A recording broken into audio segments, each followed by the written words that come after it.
ما قرار داریم در کشوده شوی مغازه خوراکی وطن. یکم کمتر نیج نیشه.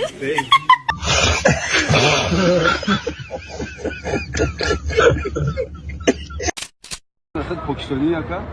Hangi Pakistan'ı? Ayo.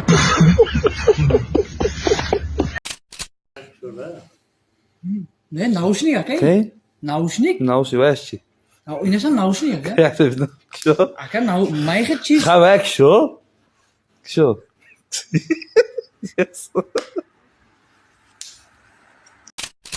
بخیر برچکا بخیر سویتا بکش بخیر بخیر خیلی گوشه برسه کش همی گفتم تا برای خیلی اوتتر آمد گرسوید بزنه خواهشه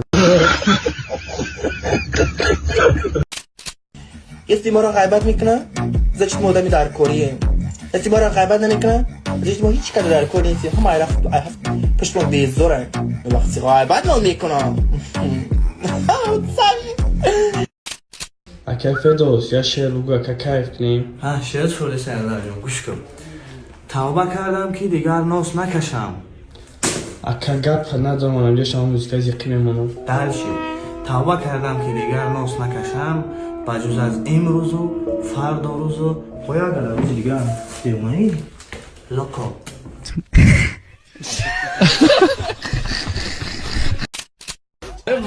ماسا بجم اونو از جان تا نگردم بچه هایاشه بچه هایاش نسل نوراس تجربه گوش کنه مرا این خیلی رقص نبود مودا و یک جو پیدا شد این مودا بود میان جمانی بود ایتری معیمکنی عاقبتون میدونی چی میشوه آخی شما را نگاه کنی عاقبت شما اینه میینه اینه در بدری بانیسه میگرده دکتر کافته در دمی پیری طالبی ما را در کنه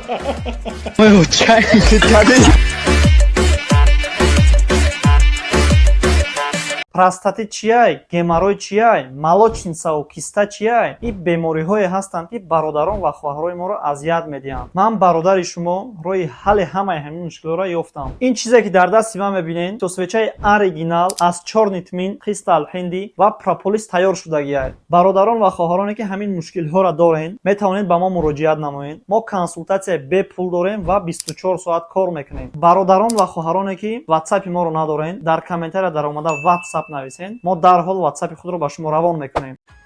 خیلی خولا خیلی اگه یکم روزی توی منای خیلی خواستم در بین موسیر نمونده مقصد جوانی در تا همین ترگی سنم مقصد ما همین یک آدمی به حد نمیشه یعنی بدون راستی گب دخترای همین بیره حقیقی بسیار رفت و آمد شده همین دخترای خیلی میفهمی کن جوانی یکی جوانی بسیارش همین کار را میکنن راست قولی شواده مقصد در بین موسیر نمونه خیلی خیلی با من میگم که همیشه شما را دک جوی دیدم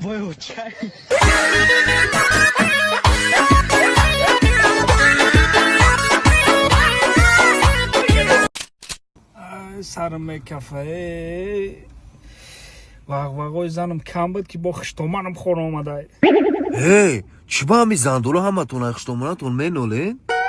ولی زن بگی با هم میفهمی برادر بیا همی از سوالو دوتم همی زند قطی خشتومانت هر جدادری او بغلتن کدومشه خلاص میکنی؟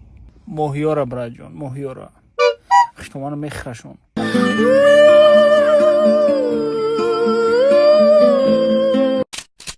بخودن افتان شد رحمت چه نورم در جانه چه بخ بچه جان بخ دختری خسروی نازنینو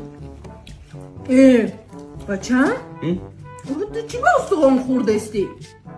تو ساق نیستی کجا چه؟ به ما نپد بخورم؟ خدا جانیه بخورم Дорогой дневник, мне не подобрать слов, чтобы описать боль и унижение, которые я испытал сегодня. Моя жизнь...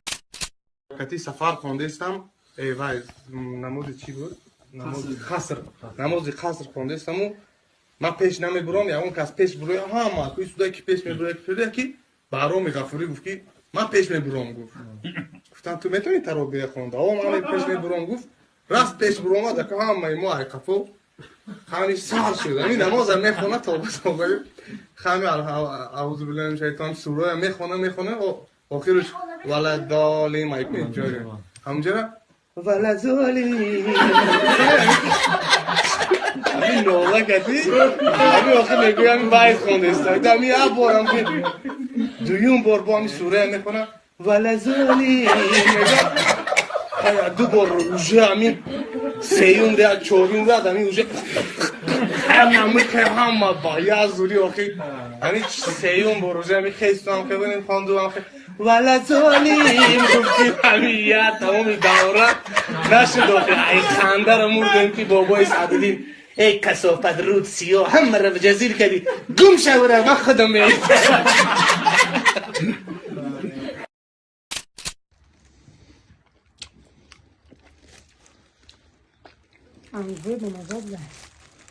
رمضان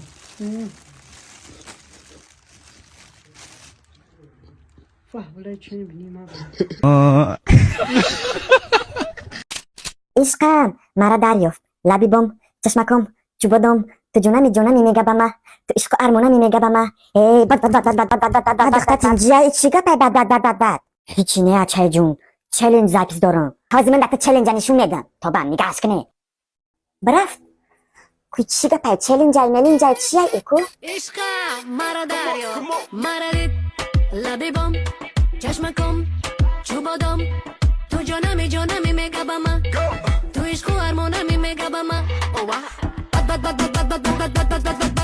بد گفتنو از تو خوشم آمد بد گفتنو دوست داشتم بهت به حرفی مردم باور ندارم بد به هر کس طاقت نیارم بد گفتنو دوست داشتم بهت همسایه همون ای بالای بمب بفرورین سری شرمنده رفتیم کارو چی میری؟ مگه محکمه که میره خونه کجا میره؟ خونه مخی؟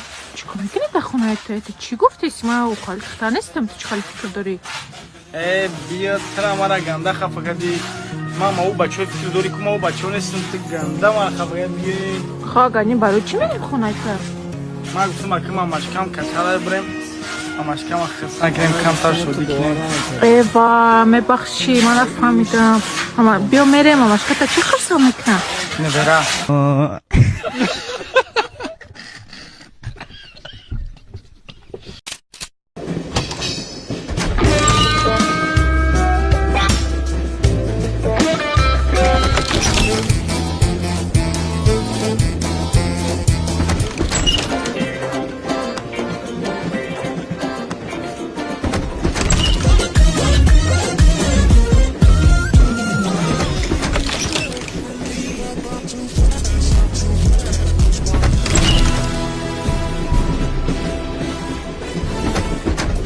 ¿Y qué fue?